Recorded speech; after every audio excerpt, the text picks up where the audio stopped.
What is up, y'all? I am out here at my favorite pond. It is 7 o'clock in the morning. Still low light conditions. We got some fog rolling in. All kinds of duckweed out here. There's trees behind me. There's all kinds of wood to flip in here. Hopefully get on some frog bites, maybe some flipping bites. I got a couple rods here on the deck that I'll probably change what I've got tied on, just because that's how I am. But either way, I'm out here. I finally decided to bring the cameras. Of all the times that I come out here and I don't bring anything with me, I finally brought them with me today.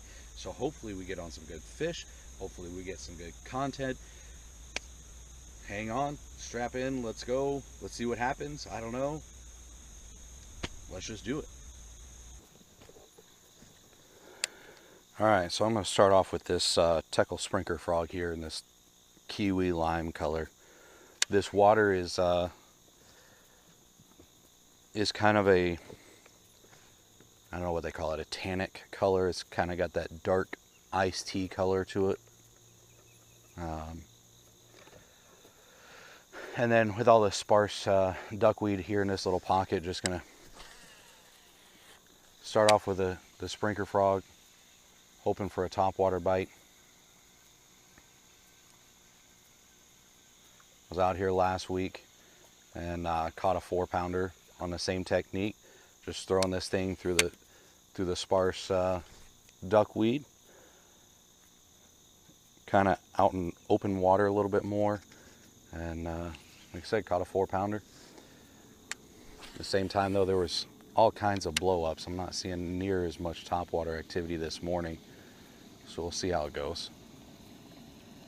A rod I'm using for this Sprinker frog here is a 7/6 heavy Defender rod by Favorite with a KastKing Royal Legend Elite reel in the 8:1:1 gear ratio. This is actually a really phenomenal reel for being under $100. I'm incredibly impressed in casting distance. I mean, I can cast a frog insane far for how light frogs are typically compared to other baits. I can cast this thing ridiculously far. It's a smooth reel, doesn't feel cheap. I mean, I can't say enough good stuff about it. So like I said, 7/6 heavy rod with an 8:1:1 gear ratio reel, 50-pound braid,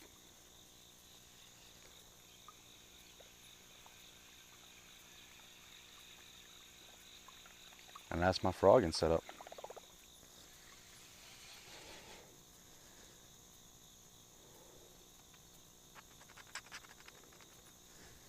All right, let me pull out a traditional style frog, whether it be a popping frog or whatever, and we're in business. Let's see if we can get around and try and cast to that spot that just got blown up on.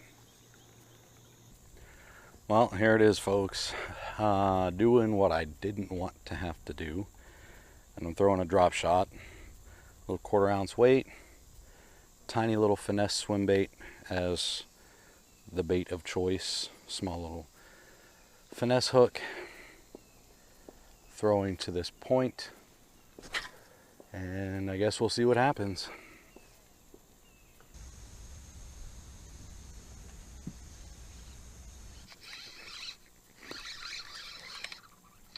Just a little bass.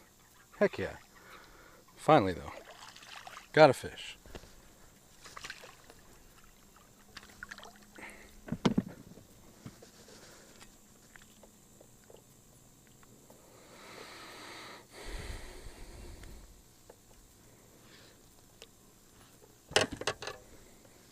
There we go. At least it's something, little guy. Here. There it is, folks. That's what a drop shot will do for you. But after a morning like this and a slow start that we've had, and as tough as the fishing has been, something like this is I'll take it.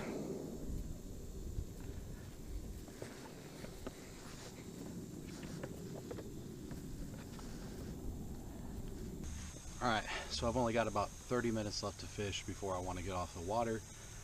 So I'm going to get back out onto the main part of the lake, deeper water, put on a lipless and see what happens. That seems to be not necessarily the bread and butter out here, but something that consistently produces for me. So I'm going to tie that on and see what happens. Hopefully catch something other than just that little 12-inch bass. So let me do that and then we'll get out there. All right, so now we're back out into kind of the main part of the lake, away from the shallower portions. The point that I was just fishing where I caught that little guy on the drop shot is directly behind me.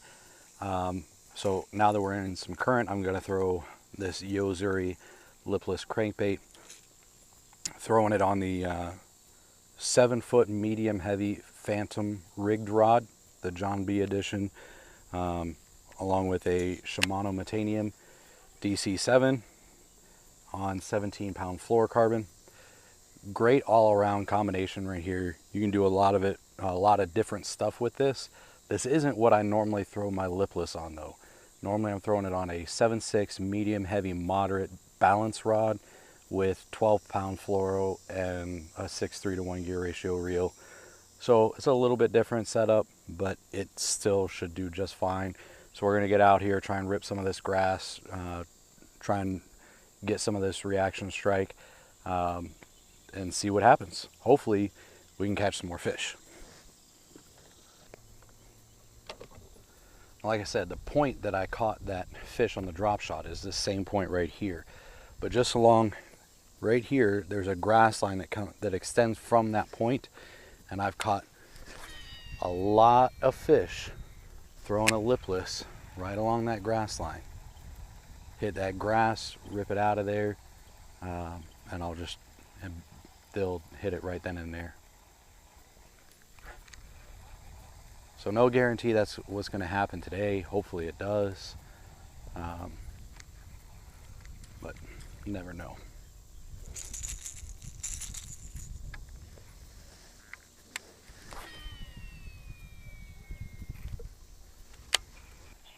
Another thing I might do with this is kind of go over to the edge of that duckweed over there and throw parallel to the duckweed, and any fish that are, you know, any bass that are kind of hanging along the edge of that duckweed, as you know, as my bait goes by, hopefully they'll be willing to jump out real quick from behind that duckweed and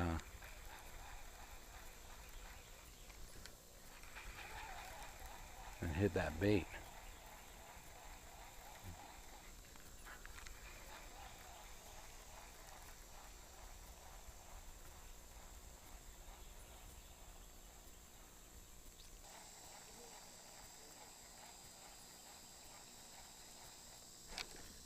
Ooh, I don't know if that was a fish or a snag. Either way, I wasn't really paying attention to it. So if it was a snag, then I got lucky. If it was a fish, then I missed. But I get the feeling it was a snag. This guy's over here getting mad. I don't know if you can see him on the other side of those trees. He's getting super irritated.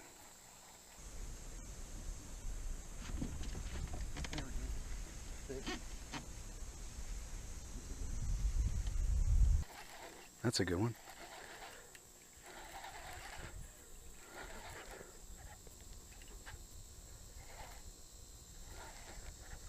That's a real good one right there. Heck yeah. Oh my goodness. Under the boat.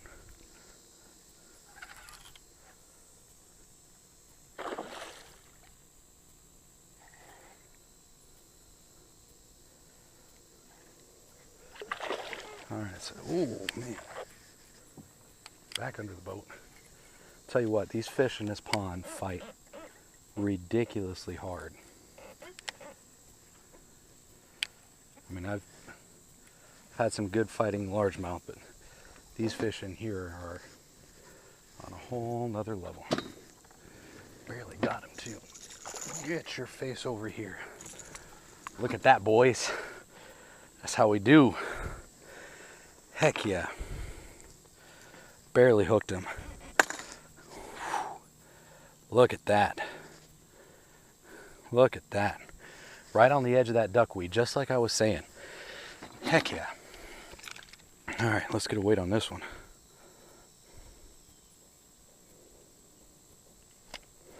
I'm gonna say he's pretty close to 4 pounds, or right around the 4 pound mark. If I can get my scale to work.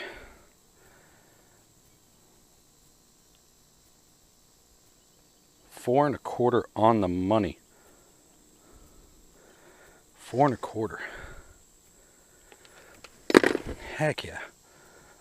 Heck yeah. That's what I'm talking about right there. Beautiful fish.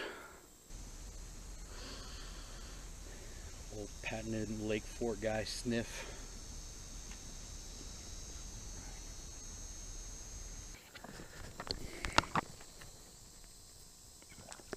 Beautiful fish. Heck yeah. Heck yeah. There we go. Just like I was saying, I started throwing a little bit more parallel to this duckweed. I kind of started throwing at it as I was drifting over here. Then I started throwing more parallel as I got closer. And I felt him double clutch it real quick. And fortunately, I was able to get a hook into him and land that fish. Heck yeah. Let's do that again. Alright, so kind of same principle as that lipless I was throwing earlier. I'm going to try working the edge of this duckweed here with this Senko. Been seeing a lot of activity around the edges. So hopefully something a little bit more subtle. These fish are seeing something kind of suspending or falling real slow right along the edge. They'll come out and snatch it because the breeze has died down just a little bit. Like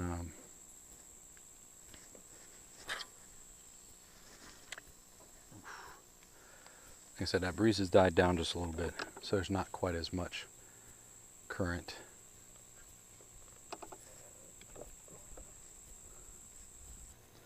Alright, I'm going to put this Senko into that hole in the duckweed, see if anything happens. If not, then that is going to do it for me. I'm going to head home, like I said. Oh my God! Oh! That's another 3 or 4 pounder. Just absolutely, completely body out of the water. Did you all see that? Well, folks, that's gonna do it for me. It was definitely a grind this morning trying to catch fish. I caught a 12-incher on a drop shot, and then I caught that 4.25 on that lipless crankbait running parallel to the duckweed, and that was it.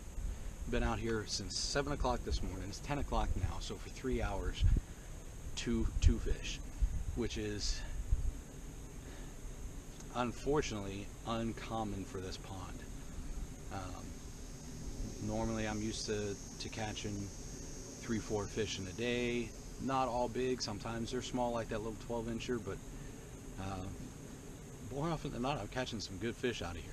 So it's a little disheartening, but it is what it is. You take it and you move on and you call it a day and come out and fish some other time. So that's what I'm gonna do. I'm gonna go home, I'm gonna get me some breakfast, and I'll see you all in the next one.